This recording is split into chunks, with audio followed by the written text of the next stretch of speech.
Hey! I'm going out with my friends, so give me some money. About $4,000 should be good. No way, that's too much money.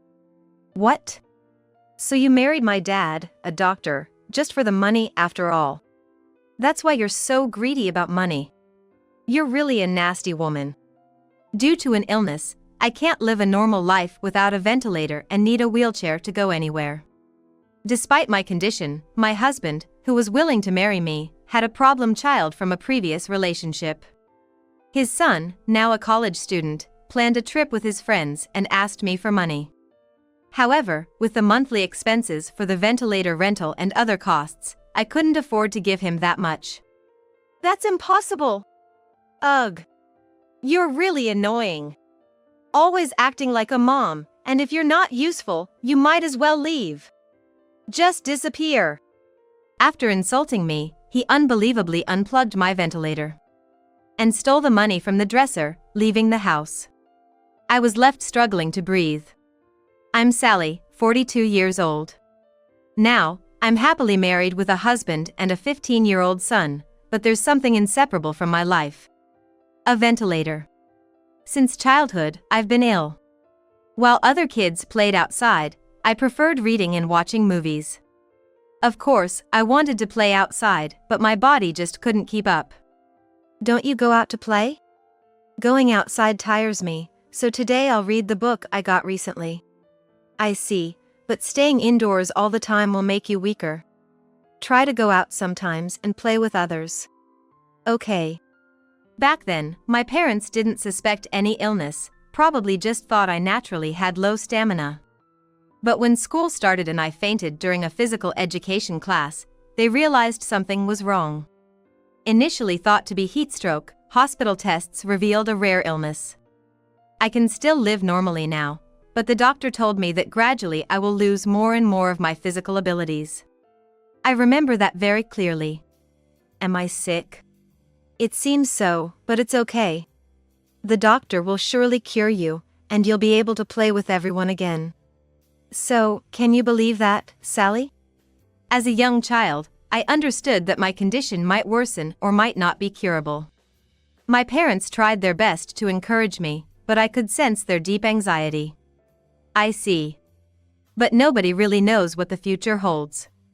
I didn't take the situation too seriously, being optimistic about the future. However, as I grew older, even a little walk would leave me breathless. And I had to attend online classes at high school. Life became confined to my home and hospital visits, and I couldn't find joy in my life. How was your study today, Sally? It's getting more difficult, isn't it? Leave me alone. Don't just come into my room. I'm sorry. Do you need something? If not, please leave. I knew I was wrong to talk to my parents that way, especially since they always supported me.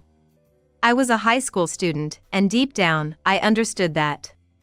I wondered why I lashed out at my parents like that. They hadn't done anything wrong. Despite understanding this deep down, I couldn't control my emotions and often felt self-loathing for my behavior. Looking around, everyone was putting on makeup, dressing up, and heading out shopping. When I saw people on social media enjoying their high school life, going for a trip during their breaks, it really hurt. Why couldn't I enjoy life the same way? In middle school, I didn't make many friends because I was different, and attending online classes at high school meant no new friends. Conversations were limited to my family. And I began to feel like I was trapped in a birdcage. Why is it just me? Why wasn't I born healthy? I once blurted out to my mom when I couldn't control my emotions. She apologized for not being able to give birth to a healthy child. Of course, my illness wasn't her fault. I regretted saying that to her, realizing that maybe my parents were suffering more than I was, but at the same time, I acutely felt the unfairness of the world. However, when I turned 20, I got a job at a major company through a disability program. I could earn my own money and found hobbies I could do from home. I was growing mentally and began to find joy in life. Then, before I knew it, I was 30. How have you been feeling recently? Are the medications helping to stabilize your condition? thanks to the new prescription you gave me, I'm able to live much more comfortably. That's great to hear. On a visit to the hospital, where I went weekly, a new doctor arrived. He was older than me, with a very calm demeanor. He sincerely dealt with my illness, and since my only interaction with the opposite sex was at the hospital, it became a sort of sanctuary for me. As we got closer, he suggested that it would be good for my health to go out occasionally when I felt well. So, I boldly asked him out for a meal. I've been wanting to try the Italian restaurant right in front of the hospital. Let's go. Actually, you're my last patient for the morning. How about now? It was my first time having a meal with a man, and I was really nervous, but I had a great time. I had always been cooped up at home, had hobbies, but never experienced romance. I thought no one would want to date someone with my illness and that I'd live alone forever. So, feeling my heart flutter like that was exciting. I experienced a feeling of exhilaration and a quickening heartbeat like never before. While it was exciting, it was equally exhausting. After that day, we started going out for meals. He would compliment my looks and call me pure and wonderful, and I had feelings for him too. It didn't take long for us to become a couple. I want to support you forever. Will you marry me? When he looked into my eyes and said that, I felt it was my only chance at happiness in life. Of course, my illness was a factor. I couldn't go out much, and all my work was done from home. The most I could do was eat somewhere after a hospital visit. Staying overnight somewhere seemed impossible, and marrying me would bring various restrictions. He had been married before, so he knew more about married life than I did. In this situation, he chose me as his partner for remarriage. I couldn't have been happier, feeling it was destiny. I'm looking forward to our life together. Me too. And I'm not sure how he'll react, but I'll talk to my son today. Maybe we can start living together next month? Of course. I'm not in a hurry, and I want us to be a wonderful family. His challenge wasn't just my illness. He had a son from his previous marriage, a middle schooler. I knew adolescents could be sensitive, especially with his dad remarrying. And the fact that his stepmom couldn't go out much due to illness. Honestly, I wasn't confident about fitting in or being accepted by his son. But worrying wouldn't help, so I decided to see how things would go. A week later. Well, at his age, I don't think he'll talk much, but his room is separate, so it should be fine. We should plan to move in together next month. Are you sure this isn't too soon? He's in his rebellious phase. If he didn't like it, he would have said so. But he didn't show any signs of that. He's been without a mother since he was little, so I think he's been lonely. Please help me out. He was right. As a doctor, he was often busy. Night shifts were common, and being motherless must have been hard for his son. I didn't think I could replace his mother, nor did I intend to be presumptuous, but I wanted to alleviate his loneliness if I could. That's what I was thinking. So began our life together. Looking forward to living with you. Yeah. He wasn't very talkative, whether due to his age or not fully accepting me yet, I couldn't tell. Initially, he wouldn't even make eye contact or communicate, but gradually, he began to look at me and talk. As my husband's work got busier, the boy and I spent more time together. I'm going out to eat with friends, can I have some money? Is $60 enough? No way, that's not enough. After eating, we might go to bowling. I need at least $200. That's too much for just hanging out. Just because you never went out with friends doesn't mean you know everything. It costs a lot to have fun, and it's a mother's duty to provide. Being called a mother left me speechless. Looking back, I think it was almost like a kind of curse. I felt like I could never truly be his mother. But when he needed me, I wanted to be there for him. I believe that's what I was thinking. In retrospect, maybe a middle schooler didn't need $200 for going out. But I had my own earnings and savings, so I gave it to him. And I might stay at a friend's house, so don't tell Dad, okay? Staying over? Don't you have school tomorrow? Sure, but that's none of your business, right? I wondered if it was okay to let him be so free-spirited. My husband was quite strict, only giving a certain amount of money for outings. I knew I shouldn't be doing this, but I didn't want him to dislike me. Maybe he was starting to open up to me, and I feared if I was too strict, he might completely shut me out. So, I had these anxieties. All right, just be careful then. He ignored me and left, but I thought maybe giving him some freedom was better. I'm not his mom, and I didn't want to overstep and upset him. Maybe from his perspective, he was thinking, I don't want to hear it from you. But ignoring my husband's parenting approach hurt too. I knew raising a child wouldn't be easy, but I didn't expect this many problems. However, that night, I thought about it and realized I couldn't just stay silent about him. The next morning, I told my husband everything. I think it's partly because he's in his rebellious phase, but we can't just leave it like this. You're right, thanks for telling me. I expected a day would come when he wouldn't listen to me anymore. Well, some of it can't be helped, I guess. We can't spoil him, but being too strict isn't good either. I'll think about it. My husband seemed to be struggling with parenting, and I couldn't offer any good advice. I wanted to be helpful, but felt frustrated that I couldn't be more useful. Still, I continued to support him in my own way. He eventually graduated high school and, though not the brightest, went to college. My husband and I were happy that he was progressing, but there was a bigger problem. It was about my health. Are you okay? Yeah, the medication helps a lot, but I've been feeling quite short of breath. My condition had been worsening for about a month, and recently I couldn't even lie down without struggling to breathe. My husband said my illness was progressing rapidly and that I wouldn't be able to work anymore. My respiratory system was failing, and it seemed I'd need a ventilator in the future. My legs were getting weaker, so I needed a wheelchair whenever I went out. It had progressed to that extent. You can't be serious. Don't worry, I'll always be here to support you. You're not alone. His words helped me keep my spirits up, but as weeks passed, it became harder to live normally. I had managed to build a good family life. His son was growing up and moving on, and I thought my husband and I would live happily together.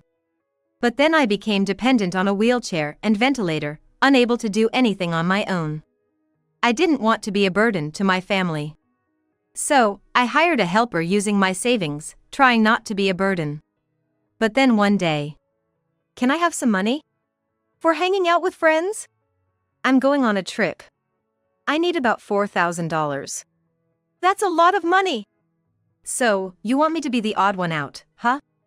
I didn't mean that, but honestly, my medical expenses alone were a significant amount each month. Thankfully, my husband, being a doctor, wasn't financially struggling. However, I didn't want to be too much of a burden, so I was paying everything from my own savings. It wasn't easy when he demanded $4,000 right away for a trip with friends. I understand what you're saying, but that's a lot of money. So, you're just pretending to be a mom, but you don't really care about me, do you? That's not true, but... Well, I don't need your permission anyway. You must be keeping some cash around, right? He then started rummaging through the dresser in my bedroom. What are you doing? Wow, you've been stashing quite a bit. And you won't give me just $4,000? Pretending to be a mom, but you're useless. He took the cash I had saved and stuffed it into his pocket. Why did he do such a thing? There's a clear distinction between right and wrong actions. I thought he would understand that much. Yet, I was truly shocked and disappointed. I never expected him to go this far. Why are you doing this? There's a line between right and wrong, you know. What's the use of all this money to you? I can put it to better use. Stop it, it's not too late to put the money back. You're annoying. I only stuck around because you were good with money, but you're just a nuisance. Just disappear. I was shocked and disappointed. I never thought he would go this far. Suddenly, he unplugged my ventilator. What is he doing? Why don't you get help from your dearly beloved husband whom you married? Oh, but maybe you married him not because you loved him, but for his money. He left me there, and I started to panic. I can breathe without the ventilator. But it felt like I had sprinted a marathon. My husband was still sleeping after his night shift, and I couldn't make it to his room. I collapsed, struggling to breathe, desperately trying to keep conscious. About 30 minutes later, my husband luckily found me on his way back from the bathroom. Are you okay? What happened? Well, I was relieved to be saved, but more than that, I was terrified to have discovered the true nature of my husband's son. The thought of living with such a person was unbearable. I told my husband everything that happened, the threat to my life, and how his son smirked as he took my money and left. My husband was visibly angry, trembling slightly with clenched fists. I knew he was furious, but I felt grateful that he was on my side. I'm so sorry for what my foolish son did. It's not your fault, but I can't live with him anymore. Of course, I agree. But just kicking him out won't make him understand anything. I have a plan. A plan? While I was glad my husband was on my side, it seemed he wasn't planning to just kick him out. I wanted to cut ties immediately, wondering what my husband was thinking. But after hearing his plan, I strangely agreed. Kicking him out would just end our familial relationship without addressing the root of the problem. A week later, he returned from his trip. I'm back. What's that smell? Welcome back. I just got back from a business trip myself. Do you notice a rotten smell? What? A business trip? Weren't you at home? No, I expected Sally to contact me if anything happened. But nothing did. Why are you so panicked?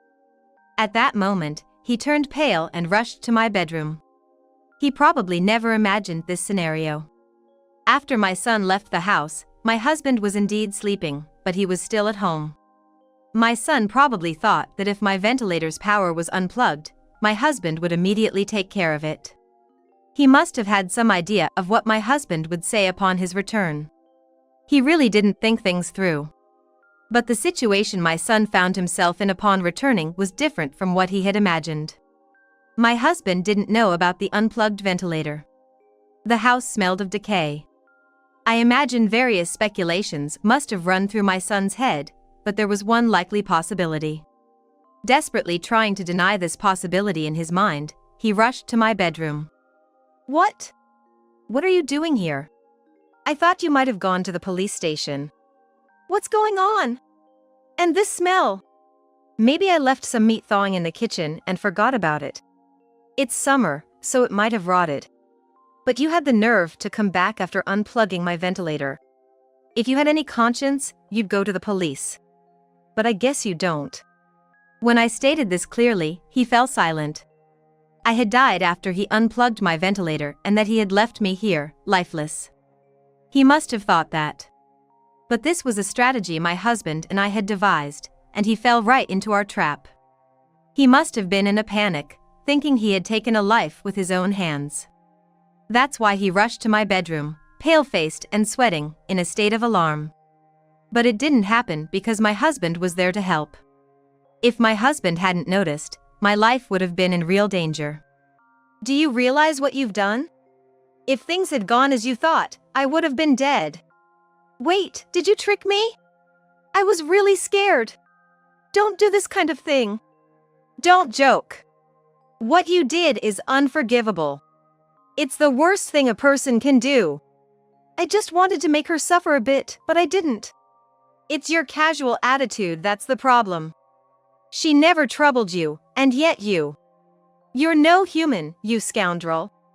My husband grabbed his shirt and yelled, and his son just looked down in silence. He probably had never been scolded like this before. He was surprised and maybe even scared. But he should have known what reaction to expect after such an act. I think you know this, but I'm cutting ties with you. You're on your own now. I'm not paying for your college anymore, and I don't care about your living expenses. Wait, don't say that. You're misunderstanding. I didn't do it on purpose. What are you talking about? It was just an accident. My foot got caught. There's no proof that I did it intentionally. I didn't expect him to make such a desperate excuse at the last minute. After being scolded so harshly by my husband, I thought he might have reflected on his actions. But as soon as he realized he was being disowned, now without financial support for college or living expenses, he might be thinking he can't live this way. He resorted to making excuses. He's truly done as a person. Not a hint of apology or remorse towards me. My husband yelled at him for a reason, but he seemed to not understand at all. However, my husband looked utterly disgusted with his response. Can I believe you're still not apologizing? Saying there's no proof? Your actions were all recorded on camera. Recorded? What do you mean? We installed monitoring cameras for any emergencies. I've seen all the footage, and it's all recorded, including your horrible words to her. He didn't know about the camera in my bedroom because he never cared to check. But that's not the issue. The problem is that he continued to lie to my husband until the very end. Why couldn't he just apologize honestly? Even if there had been no camera, admitting his actions and apologizing might have led to forgiveness from my husband. But instead, he chose to escape his guilt. With no more excuses and nowhere to run, he suddenly began to apologize. I didn't want to see such a performance, but I remained silent. I'm really sorry. I'll apologize as many times as needed and reflect on my actions. Please forgive me. Choose now. Leave immediately or get reported to the police. With the camera footage, you know how serious this could be, right? Wait, are you really going to turn your own son over to the police? What you did doesn't deserve to be called son. A person who treats others like tools has no rights. You're no longer my son. When my husband spoke those words, he collapsed to his knees and began to cry. After always exploiting me and smirking whenever he received money, he had lost all his smugness. He might be regretting and reflecting on his actions now. Or maybe he's just regretting, not truly reflecting. But seeing him so miserable doesn't change my mind. I won't forgive him. Indeed, my illness might have been a burden. But there's a line between what's acceptable and what's not.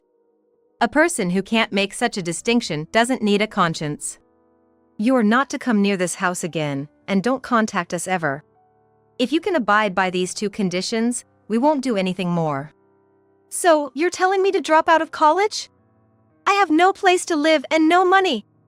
That's not my concern. It's your choice. Just know, I won't provide any financial support going forward. And you must return the money you took without permission. I can't pay back what I've already spent. I don't have a job or a way to live. Can't pay because you don't have a job? That kind of excuse won't fly. Keep making ridiculous statements, and I'll consider involving the police. My husband said this, and the son had nothing to reply. It felt like I was leveraging a weakness, but I had to say this to get a sincere response from him. That very day, we packed his bags and kicked him out of the house. I don't know what he's going to do now, but it's all the result of the seeds he sowed himself. If he truly reflects on his actions, he might have a good life waiting for him. But if he keeps harboring resentment and complaining, he's bound to walk the same troubled path. I'm sorry for causing trouble until the very end, but thank you for standing by me. I promised when we married, no matter what, I'd stay by your side and keep supporting you. Thank you, really. His words warmed my heart a bit. It's not like I did anything, but it ended up severing the parent-child bond. I felt a bit sorry for him, but I'm glad my husband stood his ground. I can't live without my husband's help. So, I'll do anything I can for him in return. Life is never something you can do alone, you always need someone's help at some point. It makes me wonder if there's someone around to lend a hand when needed. If nobody is willing to help, that says a lot about a person's worth. I plan to continue living happily, supporting each other with my husband.